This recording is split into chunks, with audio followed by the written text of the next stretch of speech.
Assalamualaikum warahmatullahi wabarakatuh. Perkenalkan, nama saya Muhammad Hanafi Kamal dengan NIM 04945267. Prodi Fisip Ilmu Komunikasi. Pada hari ini saya akan melakukan sedikit wawancara kepada salah satu pemuda terkait dengan pilkada yang akan diselenggarakan pada tahun ini. Oke, saat ini saya sudah berada di kediamannya Mas Hilal. Mas Hilal, apa kabar? Baik, alhamdulillah. Tujuan saya kesini ingin menanyakan pertanyaan terkait pilkada pada tahun ini. Kira-kira boleh bertanya ya? Senang sekali, senang sekali.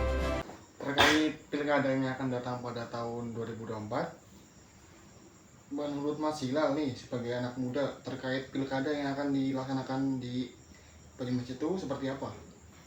Oke, baik. Saya akan jawab satu-satu ya. Terkait pilkada di Banyumas itu, menurut saya sebagai anak muda harus ikut ambil peran di pilkada tahun ini. Karena pilkada 2024 ini sangat mempengaruhi dari segi pendidikan, pekerjaan, kemudian pangan juga. Yang dari pendidikan itu misalnya kayak ada sistem pembaruan dari kurikulum yang sebelumnya mungkin meningkat jadi yang lebih baik, atau sistem zonasi, kemudian yang jadi NEM. Kalau dulu kan NEM masih ada nih. Nah, terus tahun ke tahun diubah menjadi kayak nilai akademik atau reguler gitu kan. Nah, untuk pekerjaan mungkin diharapkan lebih ditingkatkan lagi lah, dibuka pekerjaan baru untuk orang-orang yang belum memiliki pekerjaan.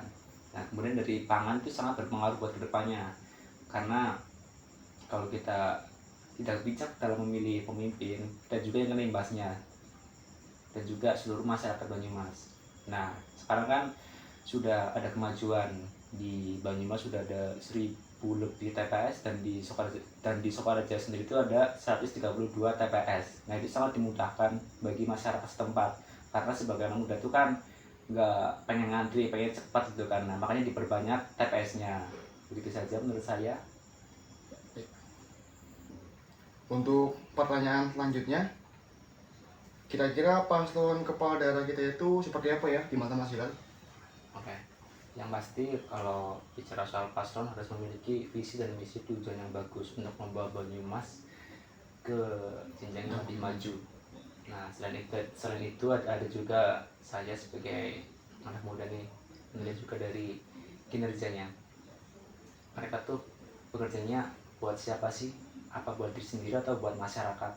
Nah, sedangkan masyarakat tuh pengen pemimpin yang bisa mendengar suaranya mereka.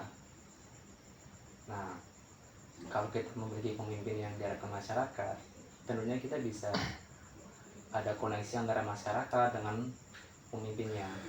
Nah, kemudian dari situ juga akan ada keseimbangan antara pemimpin dan masyarakat. Itu. Oke, baik. Untuk pertanyaan terakhir, bagaimana partisipasi anak muda untuk mengikuti kegiatan pilkada tahun ini? Apa mereka memilih atau golput, Mas? Banyak milenial atau Gen Z itu menganggap pesta demokrasi 2024 ini hanya untuk beberapa kepentingan golongan saja. Sedangkan keputusan tiap hakim itu hak pribadi dan individual.